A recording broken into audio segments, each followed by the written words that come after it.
चंपावती असमिया लोक कथा। किसी समय में एक अमीर आदमी रहा करता था। उसकी दो बीवियां थीं। बड़ी वाली लागी पसंदीदा थी और दूसरी छोटी वाली अलागी जिसे दूर कर दिया गया हो थी।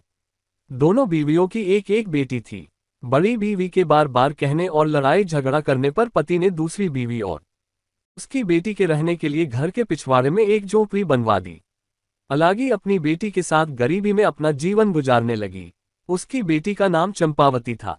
एक दिन पिता ने चंपावती को आदेश दिया कि वह जाकर उसके धान के खेत की रखवाली करे। वह हर रोज एक ऊंचे स्थान पर बैठकर खेत की रखवाली करती और चिड़ियों को उड़ाती रहती। इसी तरह कई दिन गुजर गए। एक दिन धान की रखवाली करने के लिए जब वह उस ऊंचे स्थान पर चढ़ी तो उसने गाना गाना शुरू कर दिया। बटेरो, यहां से चली जाओ, मेरे धान को मत खाओ। उसके बदले मैं तुम्हें भुना हुआ चावल दूंगी। जब उसने ऐसा कहा तो जंगल में से किसी का जवाब आया, मैं तो धान खाऊंगा और चावल भी। मैं चंपावती से शादी करूंगा और उसे अपने घर ले जाऊंगा। ये सुनकर हैरानी से चंपावती ने इधर उधर देखा पर उसे वहां कोई नजर नहीं आया। शाम को घर लौटकर चंपावती ने अपनी माँ को सारी बात बताई। अगले दिन उसकी माँ भी उसके साथ खेतों पर गई कि क्या वास्तव में ऐसा हुआ था। उसकी माँ ने चंपावती को वही गाना गाने को कहा। जैसे ही उसने गाना गाया जंगल से वही उत्तर आया। उसकी माँ को इतना आश्चर्य हुआ कि उसने चंपावती को फिर से गाना गाने को कहा और फिर वैसा ही जवाब उन्हें मिला। माँ और बेटी दोनों घर लौट आईं। अलागी ने इस बारे में अपने पति को बताया। तब अगले दिन वह अलागी, चंपावती और कुछ पड़ोसियों के साथ खेत पर गया। जब चंपा से गाने को कहा गया तो उसने वैसा ही किया। फिर से वही जवाब आया। जवाब कौन दे रहा है ये जानने के लिए वे सब जंगल में गए, पर वहां उन्हें कोई दिखाई नहीं दिया। उसके बाद चंपा के पिता ने जंगल की तरफ देखते हुए कहा, अगर तुम सच में चंपावती से शादी करना चाहते हो तो हमारे सामने आओ। मैं वादा करता हूं कि उसके साथ तुम्हारी शादी कर दूंगा। ये सुनकर एक विशालकाय अजगर बाहर निकला। लोग उसे देख डर कर भागने लगे, पर चंपा के पिता ने उन्हें समझा कि डरे नहीं, यहीं रुके रहें, तो वे सब वापस आ गए। उसने अजगर को अपने घर आने का निमंत्रण दिया। अलागी और उसकी बेटी दोनों जोर जोर से रोने लगीं। अलागी ने अपने पति से विनती की कि वह चंपावती की शादी अजगर से न करे, पर लागी की सलाह पर उसने अजगर से चंपावती की शादी कर दी और अपनी पत्नी, बेटी और दामाद के रहने के लिए एक नए घर की व्यवस्था भी कर दी। लागी यह सोचकर बहुत खुश हुई कि अब रात को अजगर चंपावती को निगल लेगा। अजगर को चंपावती के साथ एक ही कमरे में रखा गया। ये सोचकर कि अब वह उसे निगल लेगा, चंपावती ईश्वर से प्रार्थना करने लगी। अगली सुबह उसकी मां घबराई हुई जब चंपावती के कमरे में गई तो देखा कि उसकी बेटी तो सोने के आभूषणों से सजी हुई है, पर अजगर उसे कहीं दिखाई नहीं दिया। जब मां ने बेटी को जगाया तो स्वयं को सोने के आभूषणों से सजी देख उसकी खुशी का ठिकाना न रहा। ये सोचकर कि अब तक तो अजगर चंपा को निगल गया होगा, जब पिता अपनी बड़ी पत्नी के साथ वहां आया तो उसे सोने के आभूषणों से चमचमाते देख हैरान रह गया। ये देखकर लालची लागी को बहुत ईर्ष्या हुई और उसने अपने पति से जिद की कि वह उसकी बेटी के लिए भी अजगर को लेकर आए। तब वह बहुत सारे आदमियों को लेकर घने जंगल में अजगर को ढूंढने निकल गया। उन्हें एक अजगर मिला तो वह उसे घर ले आया। लागी ने भी अपनी बेटी की शादी उससे कर दी। चंपावती की तरह उसकी बेटी को भी अजगर के साथ सोने के लिए भेज दिया गया। लागी पूरी रात यह सोचकर खुश होती रही कि अब उसकी बेटी भी सोने के आभूषणों से लद जाएगी। सोने के बजाय वह पूरी रात उनके कमरे के बाहर ही बैठी रही। लेकिन अजगर ने तो पैरों की तरफ से उसकी बेटी को निगलना शुरू कर दिया। लागी यह सोचकर बहुत खुश हुई कि अब रात को अजगर चंपावती को निगल लेगा। अजगर को चंपावती के साथ एक ही कमरे में रखा गया। ये सोचकर कि अब वह उसे निगल लेगा, चंपावती ईश्वर से प्रार्थना करने लगी। अगली सुबह उसकी मां घबराई हुई जब चंपावती के कमरे में गई तो देखा कि उसकी बेटी तो सोने के आभूषणों से सजी हुई है, पर अजगर उसे कहीं दिखाई नहीं दिया। जब मां ने बेटी को जगाया तो स्वयं को सोने के आभूषणों से सजी देख उसकी खुशी का ठिकाना न रहा। ये सोचकर कि अब तक तो अजगर चंपा को निगल गया होगा, जब पिता अपनी बड़ी पत्नी के साथ वहां आया तो उसे सोने के आभूषणों से चमचमाते देख हैरान रह गया। ये देखकर लालची लागी को बहुत ईर्ष्या हुई और उसने अपने पति से जिद की कि वह उसकी बेटी के लिए भी अजगर को लेकर आए। तब वह बहुत सारे आदमियों को लेकर घने जंगल में अजगर को ढूंढने निकल गया। उन्हें एक अजगर मिला तो वह उसे घर ले आया। लागी ने भी अपनी बेटी की शादी उससे कर दी। चंपावती की तरह उसकी बेटी को भी अजगर के साथ सोने के लिए भेज दिया गया। लागी पूरी रात यह सोचकर खुश होती रही कि अब उसकी बेटी भी सोने के आभूषणों से लद जाएगी। सोने के बजाय वह पूरी रात उनके कमरे के बाहर ही बैठी रही। लेकिन अजगर ने तो पैरों की तरफ से उसकी बेटी को निगलना शुरू कर दिया। बेटी ने कमरे के अंदर से अपनी माँ से कहा, माँ, मेरे पाँव में गुदगुदी हो रही है। माँ ने बाहर से जवाब दिया, मेरी बच्ची, मेरा दामाद तुम्हें पाजेबों से सजा रहा है। धीरे धीरे अजगर उसकी कमर तक पहुंच गया। तब बेटी बोली, माँ, मेरी कमर में गुदगुदी हो रही है। माँ बोली, मेरी बच्ची, मेरा दामाद तुम्हें कमरबंद पहना रहा है। उसके बाद अजगर उसकी छाती तक पहुंच गया तो बेटी बोली, माँ, मेरी छाती में गुदगुदी हो रही है। माँ ने जवाब दिया, मेरी बच्ची, मेरा दामाद तुम्हें शॉल पहना रहा है। जब अजगर उसकी गर्दन तक पहुंचा तो वह बोली, माँ, मेरी गर्दन में गुदगुदी हो रही है। माँ बोली, मेरी बच्ची, मेरा दामाद तुम्हें मोतियों की लड़ियों से सजा रहा है। बेटी ने कमरे के अंदर से अपनी माँ से कहा, माँ, मेरे पाँव में गुदगुदी हो रही है। धीरे धीरे अजगर उसकी कमर तक पहुंच गया। तब बेटी बोली, माँ, मेरी कमर में गुदगुदी हो रही है। माँ बोली, मेरी बच्ची, मेरा दामाद तुम्हें कमरबंद पहना रहा है। उसके बाद अजगर उसकी छाती तक पहुंच गया तो बेटी बोली, माँ, मेरी छाती में गुदगुदी हो रही है। माँ ने जवाब दिया, मेरी बच्ची, मेरा दामाद तुम्हें शॉल पहना रहा है। जब अजगर उसकी गर्दन तक पहुंचा तो वह बोली, माँ, मेरी गर्दन में गुदगुदी हो रही है। माँ बोली, मेरी बच्ची, मेरा दामाद तुम्हें मोतियों की लड़ियों से सजा रहा है। जब अजगर उसके सिर तक पहुंचा तो बेटी की आवाज आनी बंद हो गई। माँ ने सोचा कि आभूषण पाकर मेरी बेटी खुश हो गई है और सो गई है। ये सोचकर वह भी खुशी खुशी सोने चली गई। सुबह वह दौड़ी दौड़ी अपनी बेटी के पास आई, पर उसे वह कहीं दिखाई नहीं दी। अजगर बड़े आराम से वहां लेटा आराम कर रहा था। अलगी की बेटी को निगलने के बाद उसका पेट फूला हुआ था।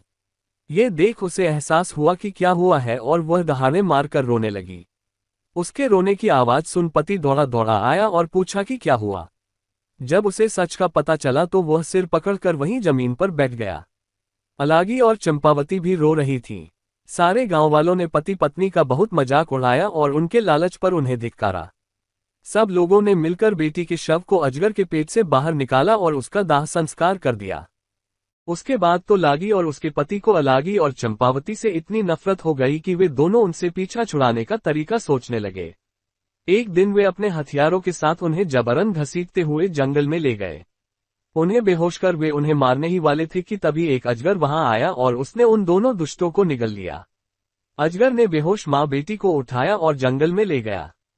अगले दिन जब वे उठी तो रोने लगी। एक अनजान जगह पर उन्हें डर लग रहा था। अजगर उन्हें दिलासा देते हुए बोला, तुम दोनों को चिंता करने की जरूरत नहीं है, मैं तुम्हें यहाँ लाया हूँ। फिर उसने रात की घटना उन्हें बताई। सच जानकर दोनों ने कृतज्ञता प्रकट की। उसके बाद से तीनों खुशी से जंगल में ही रहने लगे।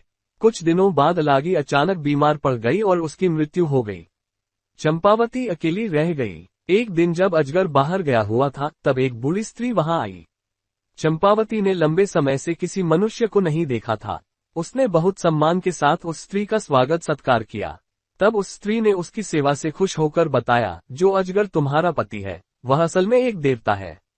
वह हर रात तुम सो गई हो या नहीं ये देखने के लिए तुम्हें चुटकी काटता है और फिर अपने अजगर का चोला उतारकर स्वर्ग में चला जाता है।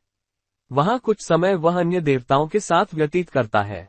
अगर तुम अपने पति को देवता के रूप में देखना चाहती हो तो रात को सोने का नाटक करना, पर सोना मत। जब वह अपना चोला उतार स्वर्ग जाए तो तुम उसके चोले को आग में जला देना। जैसे ही तुम उसका चोला जलाओगी उसे अपने बदन में जलन का एहसास होगा। तब तुम तुरंत पंखा कर देना और उसे आराम करने देना। जल्दी ही उसे नींद आ जाएगी। सुबह तुम उसे माला पहनाकर उसका अभिवादन करना। तुम्हारा पति ही है जो अजगर के रूप में तुम्हारे सामने आता है। ये बात सुन चंपावती की खुशी का ठिकाना न रहा। उसने उसे घड़ा भरकर सोना और चांदी दिया। उसने वैसा ही किया जैसा कि बूढ़ी स्त्री ने बताया था और उसके बाद वे कई महीनों तक सुख में जीवन बिताते रहे। एक दिन जब उसका पति घर में नहीं था तब वही बूढ़ी स्त्री फिर आई। चंपावती ने उसका स्वागत करने के बाद उसके आने का कारण पूछा। वह चालाकी से बोली, मैं तो तुम्हारी भलाई के लिए ही यहाँ आई हूँ। कल दोपहर तुम अपने पति से एक ही थाली में अपने साथ खाना खाने को कहना। जब तुम दोनों एक साथ खाना खाओगे तो वह तुम्हारे आकर्षण में इतना बढ़ जाएगा कि फिर कभी एक भी पल के लिए तुमसे अलग नहीं होगा। जब तुम खाना खा लो तो उससे कहना कि तुमने उसके मुंह के अंदर बहुत सारे गांवों को देखा है। तब तुम उससे पूरा मुंह खोलने के लिए कहना ताकि पूरी दुनिया को तुम देख सको। वह तुमसे नाराज होगा और कहेगा कि तुम उससे या पूरी दुनिया में से किसी एक को चुन लो, पर तुम कहना कि तुम दुनिया को देखना चाहती हो। वह अपना मुंह खोलकर तुम्हें पूरी दुनिया दिखा देगा और फिर एक नदी में चला जाएगा। वह तुमसे कहेगा कि वह तुमसे अब 6 महीने बाद मिलेगा, पर उसकी बातों में मत आना। तुम नदी के तट पर बैठी रहना। कुछ क्षण बाद तुम उसे वापस आते देखोगी। ये सुन चंपावती ने पहले की ही तरह उस स्त्री को सोना चांदी देकर विदा किया। अपनी धूर्तता पर प्रसन्न होते हुए वह बूढ़ी स्त्री वहां से चली गई। अगले दिन चंपावती अपने पति के साथ एक ही थाली में खाना खाने बैठी। उसके पति ने कहा, तुम आज कुछ अजीब व्यवहार कर रही हो, तुम्हारे इरादे मुझे ठीक नहीं लग रहे हैं। खाना खाने के बाद उसने अपने पति से पूरी दुनिया दिखाने को कहा तो वह बोला, फिर तुम मुझे कभी नहीं देख पाओगी। पर वह तो अपनी जिद पर अड़ी थी। तब हारकर पति नदी के पास गया और उससे पूछा, दुनिया देखने के लिए क्या तुम मुझे भी छोड़ने को तैयार हो? वह बोली, मुझे दोनों चाहिए, दुनिया भी देखनी है और आप भी चाहिए। उसके पति ने अपना मुंह खोलकर उसे दुनिया दिखाए और उसे सोने की अंगूठी देते हुए बोला, जिस बूढ़ी स्त्री के कहने पर तुम ये सब कर रही हो, वह मेरी माँ की नौकरानी है। मेरी माँ एक नरभक्षी है। उसने मेरे लिए जिस लड़की को चुना था उससे शादी न कर मैंने तुमसे की। वो तुम्हें मुझसे अलग करना चाहती है ताकि वो तुम्हें खा सके। अपने षड्यंत्र में कामयाब होने के लिए उस बूढ़ी स्त्री ने तुम्हें धोखा दिया है। उन्हें लगता कि अगर मेरी माँ तुम्हें खा जाएगी तो मैं उनकी चुनी हुई लड़की से विवाह कर लूंगा। इसलिए मैं तुम्हें ये सोने की अंगूठी दे रहा हूँ, इसे संभाल कर रखना। अगर ये तुम्हारे पास रहेगी तो कोई भी बुरी ताकत तुम्हें नुकसान नहीं पहुंचा सकेगी। अगर अंगूठी तुमसे खो गई तो तुम मुसीबतों में घिर जाओगी। इस अंगूठी के प्रभाव से तुम मुझे 6 साल बाद मेरी माँ के घर मुझे पाओगी। अब मुझे जाना होगा, सावधान रहना और इस अंगूठी को खोना मत। ये कहकर पति नदी में चला गया। चंपावती को अपनी गलती का एहसास हुआ और वह रोने लगी। जंगल में घूमते घूमते वह रोती रही और अंगूठी को सीने से लगाए 6 साल बीतने का इंतजार करने लगी। उसके पति की मां ने उसे कई तरह से छलने की कोशिश की, पर अंगूठी ने उसकी रक्षा की। 6 वर्ष बीत चुके थे और अचानक एक दिन चंपावती की मुलाकात अपने पति से हुई। वे फिर से साथ रहने लगे, लेकिन उसकी सास ये देखकर क्रोधित हो उठी। जैसे ही चंपावती अपने पति से मिली, उसकी अंगूठी गायब हो गई। पर चूंकि उसका बेटा चंपावती के साथ था, इसलिए सास उसको किसी तरह से नुकसान नहीं पहुंचा पाए।